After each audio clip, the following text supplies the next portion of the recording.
Well, happy Thanksgiving, almost happy Thanksgiving. We're a day away, and we're going to ask Antonio Graham about his Thanksgiving choices here in a moment. But first of all, let's talk a little bit of football. Winning over Deer Creek 49-26 here on the Rick Corey Sports Special. This sponsored by Tulsa Accident Care Center. There may be a few of those in the next few days out in the parking lots too, which we'll get to in a minute. But yours turned into a complete dominance for a half, and then it got tight. How did you get off to such a great start against a good Yep. Deer Creek team? The biggest thing, we started fast, Rick. That was the biggest thing. I think when you go on this playoff run, it's real important to start fast. So we scored on our first possession of the game in about three, I think it was 3 plays, we scored. And then right after that, we go on defensively, we get a three and out. And that's basically kind of how that first half looked like. I think we punted one time. Our offense did a really good job of putting 13 to 10 play drives down. They did a good job of keeping us off the field because, like we talked about last week, that quarterback is real dangerous. He's a Yes. great athlete, and he did show a lot of his ability this game as well. And so the biggest thing for us, we did a good job of controlling the clock the first half. Just starting fast, which in establishing the run game and doing a really good job of clock managing as well. 344 yards to 62 at the half. And up what I think it was 27 nothing at that point, where you're just dominating. You had to feel great. Second half got a little tighter. What happened there? We got hit with a lot of adversity with penalties. A lot of holding calls kept us behind the chains. Every time we get a first down or get some things going, it just killed our momentum a little bit. And so, in the first, also around that time, I made a decision to argue a call, and I got a personal foul myself. So one of those touchdowns is kind of on me because I put our defense in a bad position, in a bad situation, and it gave them a short field, obviously, and so that kind of took a little bit of momentum, a little bit, but and so it came down. We're still up by three or four scores at one point in time, Rick, and they kicked an onside kick and they recovered it, took a really good pop or whatever. And next thing our defense is back on the field.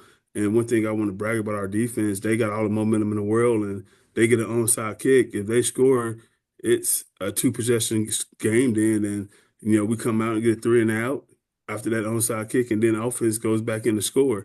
And so, it was just one of those games where, we faced a little bit of adversity the second half. We didn't get frustrated at all. And once these if refs makes it back, go do it again. Go do it again. And we continue to did that. There were one particular drive in that second half where we had we had we ran 14 plays and didn't score, and we had the ball for 14 plays.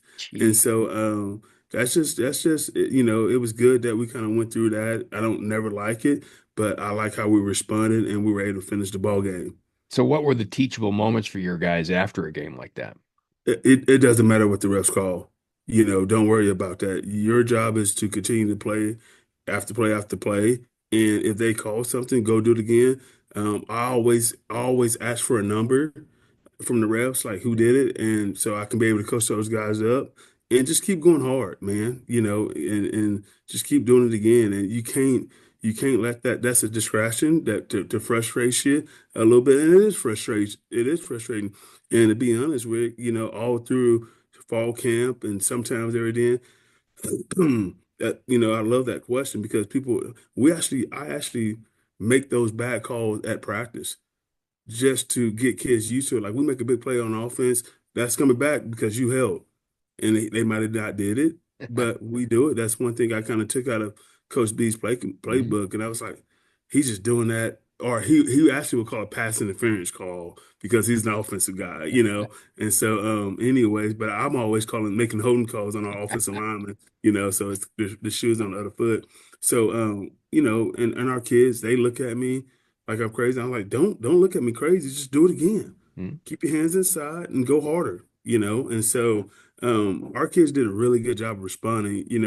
The game kind of got chippy and there was a few, extra activity going on, because kids realized that this is the last game they're going to play, and emotions get into it and stuff like that. And we did a real good job of keeping our cool because we want to continue to play, and we got something that's ahead of us that could be special. Yeah, and you do have to talk to kids about that. You want them emotional. You don't want them overly emotional. And penalties happen in football, but it's the Mhm. extracurricular penalties that drive coaches out Absolutely. of their gourds because those put Yes, you so there's no far doubt. behind. You've been around guys. I mean, guys that Ethan Hall at Tulsa, one of the more emotional players I've ever seen in my life. You got Mhm. to rein that in. How do you get your guys how do you tell them to do that? Well, the biggest thing is, it's one of those deals where, if you don't rein it in, you're just hurting the football team, and it makes you selfish because it become about you, Yep. and it's not about the team. Whenever you get a personal foul, that's what it's called. You made your deal personal instead of doing your job for the team, because everybody has a job, but now you want to do extra things, and you made it personal and that's why it's called a personal foul because you make it become personal. This personal. It's a team sport, and everything we do is about is execution to execute a specific play. And if you don't do your 111, you want to do something extra. You being selfish. And I don't think a kid like being called out. They don't want me to get onto them in front of all these people. It took one time, and you make one example out of anybody. And so far, man, it's been really, really, we have handled that very well. Good, good. And then, yeah, I saw it, especially in that second half at one of those really important sections. Your defense, you talked about them stepping up. It was Hudson Hodges with a couple of sacks. Here's a hmm guy we haven't talked about an awful lot this year, although I know your defensive guys are important to you. How did your name some other guys on defense, how they played, and tell me about Hudson? Well, the big thing, Hudson, he's a kid that's, he has a twin brother, Kason Hodges. He's an offensive player as well, and so he's just one of those guys that kind of go about his business. Very quiet young man, kind of leads by example, and he's a difference maker on the football field. And the biggest thing with him is that we kind of saw that once you see a kid making plays after plays, and he's able to get pressure on the quarterback keep it hot, don't stop him. And that's kind of what we saw. He ended up with almost three sacks well, he did have three sacks this game, and they were all at critical times of the moment, which was just awesome for him. And seeing the senior play a big game like he had, his Yeah. last game here at Owasso was pretty special, and he's a lifer. You always love seeing those kids that are lifers as well. We had a young kid, young guy, Levi Gaslam. Mhm. He was, in a rotation starter in the beginning of the year, and against Broken Arrow, he broke his collarbone. So this is his first game back as well, and it's like he never lost a step. So very proud of him that he came back and was able to get a sack as well and a couple of TFLs. He played outstanding, and he don't look like he got missed a beat. I actually said, "Man, you look better than you did, when you were playing." And so he's like, "Yeah, I'm a little bit out of shape a little bit, but." The fact that he was out there playing hard and giving us all he got was awesome. And Reese Satterwhite, another young man that, that always continued to be a leader. Always, it's very hard to run the ball at him. And so just very proud of those guys. That front seven is just if you're not good in the front seven at this point in time, Ricky, it's gonna be real hard to win ball games. Yeah, and your offensive stars were stars too. Want to get into what's coming up next in a minute. First, I want to remind you tomorrow is Thanksgiving, right? So we're hmm doing this, Antonio and I, on Wednesday. And that means that the day after that is going to be Black Friday. And we all understand that it's changed. It's not quite like it was, but there'll still be stores opening overnight and at 5 in the morning. And that means parking lots are going to be full. And that means someone's going to run into somebody. That means accidents. That means dings and car problems and things like that. And that's what Tulsa Accident Care Center is all about, not about the car part. They're about you on the inside. So if somebody is unfortunate, they have an accident, whether it's on Black Friday or any other time, you want to get all your treatments done, right? Everybody wants to do that. You want to go to a doctor, you want your prescriptions, you want your PT, you want all that stuff.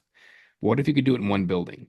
And that's what Tulsa Accident Care Center has done. Jared Gallagher and these guys have opened in Broken Arrow, in Owasso, and in Tulsa as well. Three different centers where you can go and get same day appointments with no out of pocket costs. You can get MRIs and CTs. You can get your meds there. You can see a doctor and a provider there. You can do it all one place. So you've got dry needling and everything you would ever need to recover. There are three things I always said you don't defer maintenance on: your house, your car, and your body. So if you have a problem if you're in an accident. It doesn't have to be a car of any kind, and you need to have all that care in one place. Those are your guys right there, Tulsa Accident Care Center. And by the way, please do be careful in those parking lots because For that's like an sure. Olympic sport, I guarantee you. All right, so next up, Jenks. You're certainly familiar. You played them once already and won convincingly. Now, Jenks got beat earlier in the year by Union, and they just lit them up the other day at home. They are, as all Jenks teams do, getting better. That's what you do through the season when you're good. Your team's done the same thing. When you see them now, how different are they than when you saw them the first time?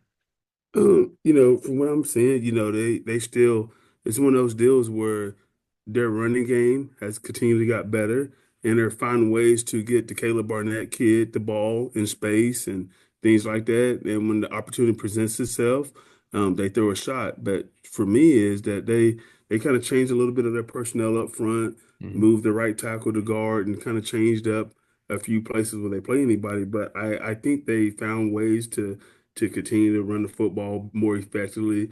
And, it's one of those deals where Jinx has always been good at if it ain't broke, don't fix it. And Jinx always have this deal where they always have good tailbacks, man. Yep. It's like they just never seem to just run out of them. I've never been around in my life where they're not had a good running game, Rick. And so Caden Jones, he's a special young man, obviously. He does a good job of making guys miss, very hard to bring down. And so I just think they have gotten better, just ways to give guys ball in space and don't try to do too much, keep it simple and let their players make plays. And so the biggest thing for us defensively to defend that, you got to be able to run to the football well, take good angles, and you got to game tackle Caden Jones. If you don't, it's gonna be a long night. We need all 11 hats to the football. And we got to play. And you also got to play with attitude. You can't sit back and wait to let Jinx hit you first. Mhm. You got to be able to throw the first punch, and you got to get the jitterbugs out quick. There's no such things as butterflies in these games. You got to go play, and so you definitely don't want to be a second half team either because you become a second half team against Jinx, the game can almost be over. So you got to be careful. So we just got to come out and be able to tackle very well, and also. With their defense, man, Adam Geller, he's been doing a good job for a long time. Yep. And he does a lot of exotic stuff on defense. He's a great mind, and we got to be able to block their different fronts and their different. They bring what they from corner blitzes to Mhm. safety blitzes. The Sam Stone kid, obviously, he's a great athlete. You got to know where he's at, even when he goes to offense. And so we just got to do a really good job of communication.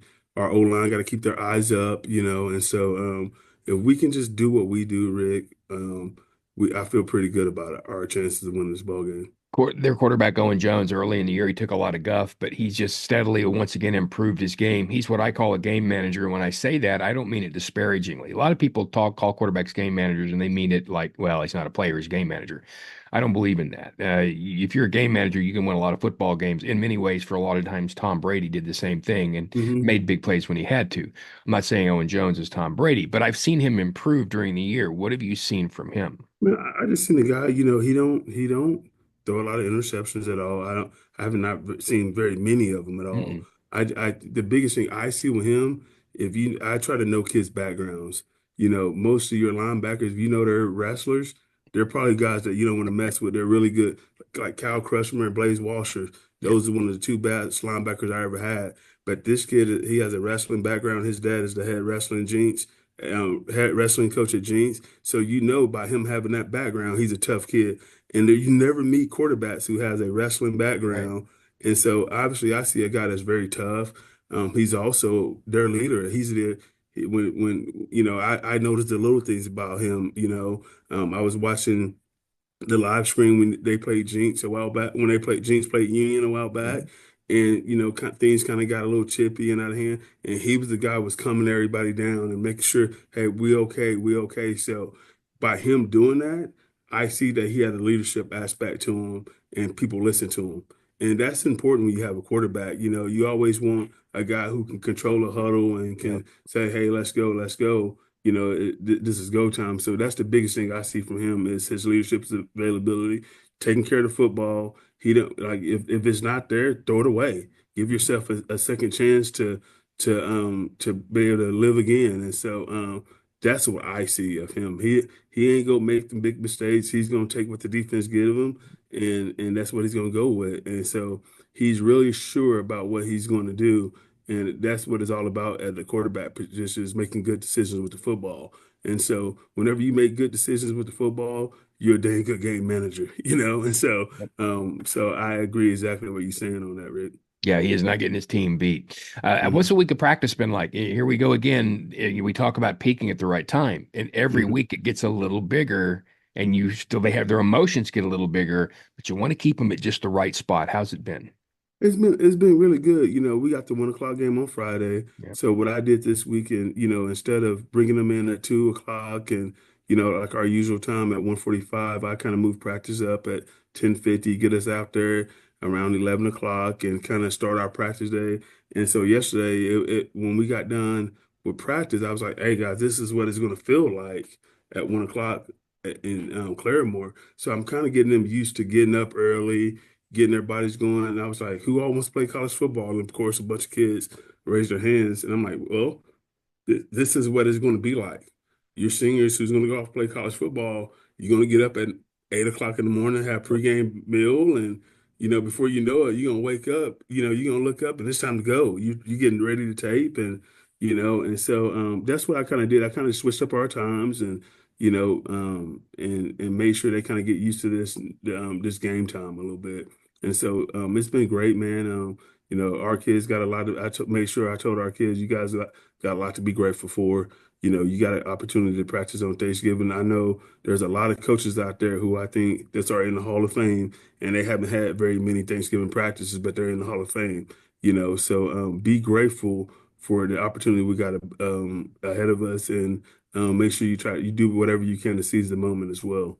Does it concern you at all playing during the day? It's just something you don't normally do. No, it doesn't, Rick. My thing is, I tell our kids, that's one thing that's out of your control. The only thing you can control how prepared you're going to be and your effort and your focus is. And if you can control that, you're going to be good. And so, no, it doesn't. Like, at this time, Rick, I told our guys it don't matter what we play at. We can play in the backyard. This is what playoff football is about right here. Mhm. And I love the fact that we're playing at Claremore. I think it's awesome. For once, for me, is Claremore. They it's a great program. They're right up the road. They got great facilities, and also us being a bigger school, and these bigger schools got great facilities as well. But also they get to go see something a little bit more smaller, Yeah. and it makes them appreciate what we have here at Owasso, and it's going to feel like an old school, old town football where people hanging out Yep. around the fence line. And I think it's important that these kids experience something like that. And now they can realize how special it is here to play at the Owasso and things like that. So I And love it's the fact that we're playing there. and it's pretty close for you too. It's not very far away, so that makes it a little bit easier. Just head on over on 20 right there. All right, Yes, sir. so you get to practice on Thanksgiving. You mentioned that because that's something that everybody wants to do and they talk about. But what about you? What are your Thanksgiving plans after? I know you're going to have some stuff with the team. When you get to your house, what are the first Thanksgiving things you go eat? Oh man, I go straight to, I'm gonna grab me a nice big old roll and get that ready. Give me some dressing and some of that gravy and dip it up in that dressing and eat it all in one bite like it's a sandwich, Yes, sir. So, yeah, that's the biggest thing I'm gonna do. And then, I always gotta have me a nice sweet potato pie and pecan pie, man, not pumpkin, but sweet potato pie. And just, soak it in. And, usually this is a crazy year. The holidays are also for me, my birthday usually lands on semifinals games and Yep. stuff like Right. that. I'm a November 29th, so we get to play on my birthday, and it's just a huge coincidence. I turned 18 when we played Union in 2003 or whatever, and Jay Wilkinson was the offensive coordinator then, and Yep. and so every other year that my birthday usually falls on semifinals. So hopefully it's a good birthday this year. I would think so. And I'm with you, man. Yeah, the gravy, the dressing and the roll. Oh, Ain't nothing man, like that's it. oh yeah, I'm gonna go right to it now. I might stick a little turkey in there of it too myself, but the Absolutely. rest of it, I got you. Well, congratulations on getting this far. Have a great one. I'm thrilled. It's a Friday 1 o'clock. I think that's really fun. I think you're right. Old school, old time football. You're gonna walk out there with a big old smile on your face, aren't you? Yes, sir. I appreciate that, Rick. Yeah, and thank you very much, man. You have a great Thanksgiving as well.